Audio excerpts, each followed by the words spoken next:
who lost a family member in the fire incident in the firework manufacturing unit yesterday. The Constitution defines India as a union of states. It says India, that is Bharat, is a union of states. Implicit in this statement is the idea that all states, no matter how big or small, deserve respect and deserve to sit at the same table.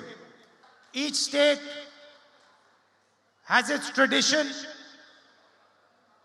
has its history, has its language. Each state wants to build a future for itself, wants to have its own imagination. ஒவ்வொரு மாநிலமும் ஒவ்வொரு கலாச்சாரமும் ஒவ்வொரு மொழியும் தனது வருங்காலத்திற்கான கனவுகளை தாங்களே நிர்மாணித்துக் கொள்ள வேண்டும். அதற்கான உரிமை அவர்களுக்கு உள்ளது. And our constitution accepts this. The people who designed the constitution understood that there are many traditions, many languages, many histories and many imaginations in India. அரசியல் சாசனம் இந்த உரிமைகளை உறுதி செய்கிறது. நமது நாட்டில் அரசியல் சாசனத்தை எழுதிய மகத்தான தலைவர்கள் இந்த மண்ணில் பல்வேறு தொன்மையான கலாச்சாரங்களும் பண்பாடும் பாரம்பரியமும் மொழிகளும் இணைந்திருக்கிறது என்பதை புரிந்து கொண்டிருக்கிறார்கள். One such civilization is the Tamil civilization. அப்படிப்பட்ட ஒரு கனவுதான் நாகரிகத்தை நிர்ணயிக்கிறது, தீர்மானிக்கிறது. This is not a new civilization. This is one of the oldest civilizations in the world. Tamil நாகரிகம் என்பது ஒரு புதிய நாகரிகம் கிடையாது. இது உலகின் மிக மிக தொன்மையான நாகரிகங்களில் ஒன்று. It has its own language and its proud history. இதற்கென்று மிக தொன்மையான, மிக பழமையான, மிக செம்மையான மொழி உள்ளது. இதற்கென்று மிகவும் வரலாற்று பழமை வாய்ந்த நாகரிகம் உள்ளது. And now the BJP has a new concept of India. இப்பொழுது பாரதிய ஜனதா கட்சி இந்தியாவை பற்றிய ஒரு புதிய திட்டத்தை கொண்டிருக்கிறது. They openly state that there is one idea, one nation, one language, one history. அவர்கள் பாரதிய ஜனதா கட்சியினர் ஒரு தேசம், ஒரு மொழி, ஒரு வரலாறு, ஒரு சித்தாந்தம் என்று இப்பொழுது வெளிப்படையாகவே பேசுகிறார்கள். If there is only one history in India, then what about the history of the Tamil people? இப்போ இந்தியாவில் ஒரே ஒரு வரலாறு தான் இருக்கும் என்றால் தமிழ் மொழியின் வரலாறு எங்க இருக்கிறது அதில்? What about the history of the Kannada people? Karnataka மக்களின் வரலாறு எங்க இருக்கிறது அதில்? What about the history of the Maharashtrian people? Maharashtra மக்களின் வரலாறுக்கு எங்கே இடம் இருக்கிறது? What about the history of the Manipuri people? Manipur மக்களின் வரலாற்றுக்கு எங்கே இடம் இருக்கிறது? They want that all these histories should be subservient to their idea of history. Bharatiya Janata கட்சி இந்தியாவில் உள்ள அனைத்து மாநிலங்களின் வரலாற்றும் தங்களுக்கு அடிபணிய வேண்டும், தங்கள் சித்தாந்தத்திற்கு கீழ் சிதைக்கப்பட வேண்டும் என்று விரும்புகிறார்கள். They want all Indian languages to be subservient to their idea of the Indian language. அனைத்து மாநிலங்களின் சிறப்பு வாய்ந்த மொழிகளும் தங்களது நோக்கத்திற்கு கீழே அடிமைப்படுத்த வேண்டும் என்று பாரதிய ஜனதா கட்சி நம்புகிறது. This is a clash of two visions of India. This is a clash of two different visions of India. இது இந்தியாவின் இரண்டு சித்தாந்தங்களுக்கிடையே, இரண்டு மதிப்பீடுகளுக்கிடையேயான போராட்டமாக உருவெடுத்துள்ளது. We say that each state should run itself. நாங்கள் ஒவ்வொரு மாநிலமும் தங்களை தாங்களே ஆண்டு கொள்ள வேண்டும், அதற்கான உரிமை அவர்களுக்கு உள்ளது என்று நம்புகிறோம். And they say all states should be subservient to one political organization called the RSS. அவர்கள் நினைக்கிறார்கள், பாரதிய ஜனதா கட்சியை சேர்ந்தவர்கள் நினைக்கிறார்கள், எதிர்பார்க்கிறார்கள். அனைத்து மாநிலங்களும் RSS சித்தாந்தத்திற்கு கீழே அடிபணிந்து நிற்க வேண்டும் என்று அவர்கள் எதிர்பார்க்கிறார்கள். And now in this election, they are trying to infiltrate Tamil Nadu. இந்த தேர்தலில் அவர்கள் தமிழ்நாட்டை எப்படியாவது ஊடுருவ வேண்டும் என்று முயற்சி செய்கிறார்கள். The AIDMK has had a great historical tradition. அனைத்திந்திய அண்ணா திராவிட முன்னேற்ற கழகம் ஒரு மிக பாரம்பரியமான வரலாற்றை தமிழ்நாட்டில் கொண்டிருந்தது. Like the Congress party, like the DMK, the AIDMK has also shown Tamil Nadu the way forward. Congress பேரியக்கத்தை போல திராவிட முன்னேற்ற கழகத்தை போல அனைத்திந்திய அண்ணா திராவிட முன்னேற்ற கழகம் ஒரு காலத்தில் தமிழ்நாட்டிற்கு மிகப்பெரிய பங்காற்றி இருக்கிறது. It had in the past great leaders who protected the idea of Tamil Nadu. அனைத்திந்திய அண்ணா திராவிட முன்னேற்ற கழகத்திற்கு மகத்தான தலைவர்கள் இருந்தார்கள். அவர்கள் தமிழ்நாட்டின் வரலாற்றையும் எதிர்காலத்தையும் பாதுகாத்தார்கள். But the AIDMK of today is no longer that AIDMK. இன்று இருக்கின்ற அண்ணா திராவிட முன்னேற்ற கழகம் அந்த பழைய அண்ணா திராவிட முன்னேற்ற கழகம் கிடையாது. The AIDMK of today is a hollow shell. அனைத்திந்திய அண்ணா திராவிட முன்னேற்ற கழகம் என்பது இன்று ஒரு தத்துவார்த்தமற்ற வெற்று கூடாகி விட்டது. With leaders who are compromised to the BJP and the RSS. அனைத்திந்திய அண்ணா திராவிட முன்னேற்ற கழகத்தின் தலைவர்கள் பாஜகவிற்கும் RSSக்கும் அடிபணிந்து சரணடைந்து விட்டார்கள். Their corruption has trapped them and they can do nothing against the wishes of the BJP. அனைத்திந்திய அண்ணா திராவிட முன்னேற்ற கழக தலைவர்களின் ஊழல் என்பது அவர்களை ஒரு பொறியில் சிக்க வைத்து பாரதிய ஜனதா கட்சிக்கும் RSSக்கும் அடிபணிந்து கைகட்டி சேவகம் செய்து விட்டது. And so they are being used by Narendra Modi and Amit Shah to take over the state of Tamil Nadu. அதிமுகவை பாஜகவும் RSSம் பயன்படுத்தி தமிழ்நாட்டை எதிர்காலத்தை அடைவதற்கு அவர்கள் தங்களை ஒப்புக் கொடுத்து விட்டார்கள். They cannot directly say what they want to do, so they have made a partner in the AIDMK to attack your language, your culture, your tradition, your history. அவர்களால் நேரடியாக பாரதிய ஜனதா கட்சியினரார் தமிழ்நாட்டின் மொழியையும் இனத்தையும் வரலாற்றையும் பாரம்பரியத்தையும் கலாச்சாரத்தையும் தாக்க முடியாது. அதனால் அவர்கள் அதிமுக என்ற முகமூடியை இங்கே பயன்படுத்துகிறார்கள். And this is what the election is about. இந்த தேர்தல் என்பது இதற்கு எதிரான போராட்டமாகவே தமிழ்நாட்டில் இருக்கிறது. On one side there is the Congress party, there is the DMK and our partners, there is Chief Minister Stalinji. ஒரு பக்கம் காங்கிரஸ் பேரியக்கமும் திராவிட முன்னேற்ற கழகமும் மற்ற அனைத்து கட்சிகளும் கொண்ட இந்தியா கூட்டணி அந்த தமிழ்நாட்டின் மாண்புமிகு முதலமைச்சர் மு க Stalin. We are protecting the Tamil language, Tamil culture, Tamil history, Tamil tradition. நாங்கள் தமிழ்நாட்டின் மொழியையும் இனத்தையும் வரலாற்றையும் பண்பாட்டையும் பாரம்பரியத்தையும் கட்டி காக்க போராடுகிறோம். And on the other side there is the BJP AIDMK which is trying to take away Tamil Nadu's strength. இன்னொரு பக்கம் அதிமுகவும் பாஜகவின் முகமூடி அணிந்திருக்கின்ற பாஜகவும் தமிழ்நாட்டின் எதிர்காலத்தை கைப்பற்றி அதை அழிக்க வேண்டும் என்று நினைக்கிறார்கள். Just a few days ago in Parliament they attacked the constitution again. சில தினங்களுக்கு முன்பு நாடாளுமன்றத்தில் அவர்கள் மீண்டும் இந்திய அரசியல் சாசனத்தின் மீது ஆபத்தான ஒரு தாக்குதலை நடத்தினார்கள். They claimed they were passing a women's bill. அவர்கள் நாங்கள் மகளிருக்கான இடஒதுக்கீட்டு மசோதாவை நிறைவேற்ற விரும்புகிறோம் என்று சொன்னார்கள். But hidden behind the women's bill was an attempt to change the electoral map of our country. ஆனால் உண்மையில் அவர்கள் நாடாளுமன்றத்தில் தாக்கல் செய்த மசோதா என்னவென்றால் தொகுதிகளை மறுவரையறை செய்து இந்தியாவின் தேர்தல் வரைபடத்தை மாற்றி அமைப்பதற்கான ஒரு சதித்திட்டம். They were trying to change the number of seats each state gets.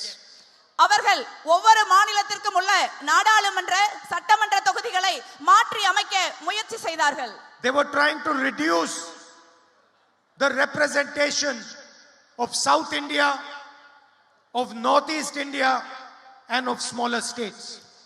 Bharatiya Janata கட்சி தமிழ்நாடு உட்பட தென் மாநிலங்கள் வடகிழக்கு மாநிலங்கள் மற்றும் சிறிய மாநிலங்களின் அரசியல் ரீதியான பிரதிநிதித்துவத்தை குறைத்து நம்மளை அழித்தொழிக்க வேண்டும் என்று முயற்சி செய்தார்கள். They were attacking the idea of the Union of States. அப்படி செய்வதன் மூலமாக அவர்கள் மாநிலங்களின் கூட்டமைப்பு என்ற மிகப்பெரிய தத்துவத்தை அடித்து நொறுக்க முயற்சி செய்தார்கள். And that is why we defeated their bill in parliament and did not let it pass. அதனால்தான் நாங்கள் இந்தியா கூட்டணியை சேர்ந்தவர்கள் நாடாளுமன்றத்தில் அந்த சட்டத்தை முறியடித்து ஒரு மகத்தான தோல்வியை நரேந்திர மோடிக்கும் பாஜகவுக்கும் பரிசளித்தோம். And any attempt at weakening the constitution or at weakening the representation of any of our people will meet the same fate. We will defeat it again and again and again. அரசியல் சாசனத்தை தாக்குவதற்கான எந்த முயற்சியையும் தமிழ்நாடு உட்பட மாநிலங்களின் அரசியல் பிரதிநிதித்துவத்தை குறைப்பதற்கும் நமது அரசியல் ரீதியான குரலை ஒடுக்குவதற்கும் முயற்சி நடந்தால் அந்த முயற்சி மீண்டும் மீண்டும் காங்கிரஸ், திமுக உள்ளிட்ட இந்தியா கூட்டணி கட்சிகளால் முறியடிக்கப்படும். நரேந்திர மோடிக்கு தொடர்ந்து தோல்விகள் பரிசளிக்கப்படும். If they want to pass a women's bill, there is a women's bill that was passed in 2023. அவர்கள் உண்மையிலேயே மகளிர் இடஒதுக்கீட்டு மசோதாவை நிறைவேற்ற வேண்டும் என்று விரும்பினால் அந்த மசோதா ஏற்கனவே 2023ஆம் ஆண்டு நிறைவேற்றப்பட்டு விட்டது நாடாளுமன்றத்தில். That bill clearly states that 1/3 of seats will be given to women. அந்த மசோதா, அந்த சட்டம் மிக தெளிவாக சொல்கிறது, இப்பொழுது சட்டமன்றங்களில் நாடாளுமன்றங்களில் உள்ள இடங்களில் 1/3 இடங்கள் பெண்களுக்கு இடஒதுக்கீடு செய்யப்படும் என்று மிக தெளிவாக சொல்கிறது. That bill does not try to redraw the electoral map of India. அந்த சட்டத்தின்படி அவர்கள் தொகுதி மறுவரையறை செய்ய வேண்டிய தேவை கிடையாது. இந்தியாவின் தேர்தல் வரைபடத்தை மாற்றி அமைக்க வேண்டிய அவசியம் கிடையாது. While passing that bill, the BJP said it will be implemented in 10 years. அந்த மசோதாவை நிறைவேற்றும் பொழுது பாரதிய ஜனதா கட்சி மகளிர் இடஒதுக்கீட்டு மசோதா இன்னும் 10 ஆண்டுகளில் நிறைவேற்றப்படும் என்று சொன்னது. We insisted that it should be implemented immediately. ஆனால் நாங்கள் அந்த மகளிர் இடஒதுக்கீட்டு மசோதா நிறைவேற்றப்பட்ட பொழுது அது உடனடியாக செயல்படுத்தப்பட வேண்டும் என்று வலியுறுத்தினோம். And we repeat that same statement again. If the BJP wants a women's bill, implement the 2023 women's bill right now and the entire opposition will support you 100%. மீண்டும் நாங்கள் அதையே திரும்ப சொல்கிறோம். பாரதிய ஜனதா கட்சி மகளிருக்கு 1/3 இடமளிக்கும் மசோதாவை நிறைவேற்ற விரும்பினால் நாங்கள் அந்த மசோதாவை ஆதரிக்கிறோம். எதிர்க்கட்சிகள் அதற்கு உறுதுணையாக நிற்கும் என்ற உத்தரவாதத்தை நான் இங்கே அளிக்கிறேன். Tamil Nadu has a history of social justice. தமிழ்நாட்டிற்கு ஒரு மகத்தான சமூக நீதியின் வரலாறு உள்ளது. You have built a development model based on social justice. சமூக நீதியின் அடிப்படையிலான ஒரு மகத்தான ஒரு வளர்ச்சியின் மாதிரி திட்டத்தை தமிழ்நாடு நடைமுறைப்படுத்தி காட்டி இருக்கிறது. A model that truly helps people of all communities. அந்த வளர்ச்சி திட்டம் என்பது மக்கள் நல அரசு என்பது தமிழ்நாட்டில் அனைத்து சமூகங்களை சேர்ந்தவர்களுக்கும் மிகப்பெரிய ஆதரவாக இருந்திருக்கிறது. அனைத்து சமூகங்களையும் வளர்ச்சியின் பாதையில் செலுத்தி இருக்கிறது. And all parties worked on this. அனைத்து அரசியல் கட்சிகளும் தமிழ்நாட்டில் இந்த பாதையிலேயே தொடர்ந்து தங்களது அரசுகளை செலுத்தி வருகின்றன. Kamarajji laid the foundation of a strong public education system in நமது மகத்தான தலைவர் பெருந்தலைவர் காமராஜர் தமிழ்நாட்டின் வளர்ச்சிக்கான ஒரு மகத்தான அடித்தளத்தை அமைத்தார். He came up with the idea of meals for poor people. இந்திய வரலாற்றிலேயே முதல் முறையாக தமிழ்நாட்டில் பள்ளியில் படிக்கும் ஏழை குழந்தைகளுக்கு மதிய உணவு திட்டம் அமல்படுத்தப்பட்டது. அந்த வரலாற்றுக்கு சொந்தக்காரர் பெருந்தலைவர் Kamarajar. And this is another thing that irritates the BJP. இதை பிஜேபி மிகவும் வெறுக்கிறது. காமராஜரை மட்டுமல்ல, காமராஜர் கொண்டு வந்த தமிழ்நாட்டின் வளர்ச்சிக்கு ஆதரவான அனைத்து திட்டங்களையும் BJP வெறுக்கிறது. They do not want the social justice ideas to spread to the rest of the country. Bharatiya Janata கட்சி தமிழ்நாட்டின் சமூக நீதி திட்டங்கள், சமூக நீதி வரலாறு இந்தியாவின் மற்ற பகுதிகளுக்கு சென்றுவிடக் கூடாது என்று நினைக்கிறது. The DMK has also played a role in promoting social justice. Dravida Munnetra Kazhagam சமூக நீதியை உயர்த்தி பிடிப்பதில் ஒரு மகத்தான பங்களிப்பை செய்திருக்கிறது. Chief Minister Stalin insured 1000 rupees to women of Tamil Nadu. மாண்புமிகு தமிழ்நாட்டின் முதலமைச்சர் திரு மு க ஸ்டாலின் அவர்கள் தமிழ்நாட்டில் இருக்கிற மகளிருக்கு மாதம் 1000 ரூபாய் மகளிர் உரிமை தொகை கொடுத்து வருகிறார். And he pioneered a scheme that gave students breakfast across the state. பெருந்தலைவர் காமராஜரின் வரலாற்று சிறப்புமிக்க மதிய உணவு திட்டத்திற்கு பின்பு தமிழ்நாட்டின் மாண்புமிகு முதலமைச்சர் நமது ஆரம்ப பள்ளிகளில் குழந்தைகளுக்கு காலை உணவு திட்டத்தை அறிமுகப்படுத்தி இருக்கிறார். Our alliance is going to deepen development and social justice. இதே மாதிரியான சமூக நீதியையும் வளர்ச்சியையும் நாங்கள் இன்னும் அதிக இடத்திற்கு அதிக ஆழப்படுத்தி அதிக மக்களுக்கு எடுத்து செல்ல விரும்புகிறோம். We are going to increase the amount of money we give women to 2000 rupees a month. மகளிர் உரிமை தொகை என்பது சமூக நீதியை ஒட்டி மாதம் 1000 ரூபாயிலிருந்து 2000 ரூபாயாக உயர்த்தப்படும். Landless farmers will get 6000 rupees a year. நிலமற்ற விவசாயிகளுக்கு வருடத்திற்கு 6000 ரூபாய் வழங்கப்படும். Senior citizens will also get 2000 rupees as will differently abled people. மூத்த குடிமக்களும் மாற்றுத்திறனாளி சகோதர சகோதரிகளும் மாதம் 2000 ரூபாய் உதவித்தொகை பெறுவார்கள். 2000 rupees will be given to students for their scholarships every month. தமிழ்நாட்டில் பள்ளிக்கு கல்லூரிக்கு உயர்கல்விக்கு செல்கின்ற அனைத்து மாணவ மாணவிகளுக்கும் 2000 ரூபாய் ஸ்காலர்ஷிப் கொடுக்கப்படும். And all government job vacancies will be filled within 300 days. ஆட்சிக்கு வந்த 300 நாட்களுக்குள் அனைத்து அரசு பணிகளில் உள்ள காலி இடங்களும் நிரப்பப்படும். Brothers and sisters, the most important part of this election is stopping the RSS and the BJP from entering Tamil Nadu. எனது அருமை சகோதர சகோதரிகளே, இந்த தேர்தலின் முக்கியமான நோக்கம் என்பது ஆர்எஸ்எஸ்ஸையும் பாஜகவையும் தமிழ்நாட்டிற்குள் நுழைய விடாமல் தடுப்பதுதான். I walked from Kanyakumari to Kashmir 4000 kilometers. நான் கன்னியாகுமரியில் இருந்து காஷ்மீர் வரை 4000 கிலோமீட்டர் நடந்தேன். And the idea was a united, harmonious India. அதன் நோக்கம் என்னவென்றால் இந்தியாவை அன்பு நிறைந்த நிலமாகவும் நல்லிணக்கமும் அமைதியும் நிறைந்த நிலமாகவும் மாற்ற வேண்டும் என்பதுதான். India where everybody feels love and respect. இந்தியாவில் உள்ள ஒவ்வொருவரும் அன்பையும் மரியாதையையும் பெற வேண்டும் என்றுதான் நான் நடந்தேன். The BJP spreads hatred, anger and violence across the country. Bharatiya Janata கட்சி இந்த புனிதமான மண்ணில் வெறுப்பையும் வன்முறையையும் கோபத்தையும் விதைக்கிறது. They concentrate power in the hands of a few big business people.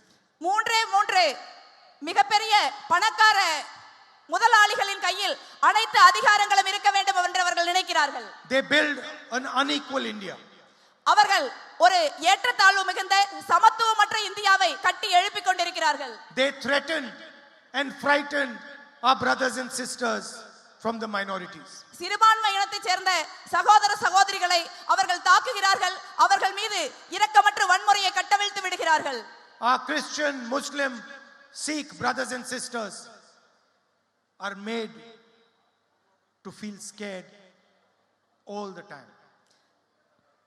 இன்றைய இந்தியாவில் நமது சிறுபான்மை இனத்தைச் சேர்ந்த இஸ்லாமியர்களும் சீக்கியர்களும் கிறிஸ்தவர்களும் அந்த சகோதர சகோதரிகளும் எப்பொழுதும் பாஜக தாக்குதல் நடத்துவார்களோ என்ற பயத்தோட வாழ வேண்டிய ஒரு துரதிர்ஷ்டவசமான சூழல் ஏற்பட்டுள்ளது. The state of Manipur was set on fire by the BJP.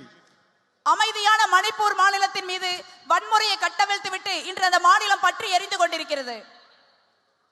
We believe in a harmonious country, in a fair country, in an equal country.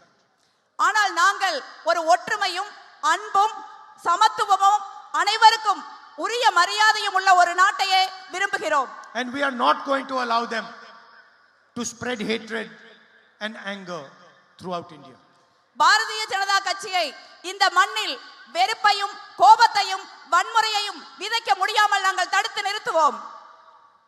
I've had a long relationship with the people of Tamil Nadu.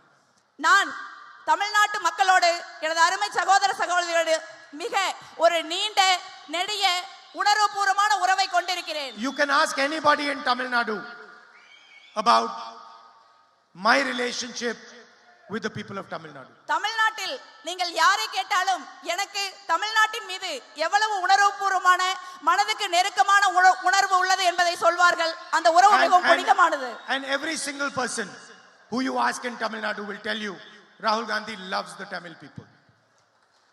எந்த ஒருவரை கேட்டாலும் தமிழ்நாட்டில் ராகுல் காந்தி தமிழ் மக்களை விரும்புகிறார், அவர்களை நேசிக்கிறார், அவர்கள் மீது அன்பு காட்டுகிறார் என்று சொல்வார்கள். And the same feeling is there among the Tamil people for me. அதே அன்பையும் அதே பாசத்தையும் அதே மரியாதையையும் அதே உணர்வையும் தமிழ் மக்கள் என் மீது பொழிந்து கொண்டிருக்கிறார்கள். I am your soldier in Delhi.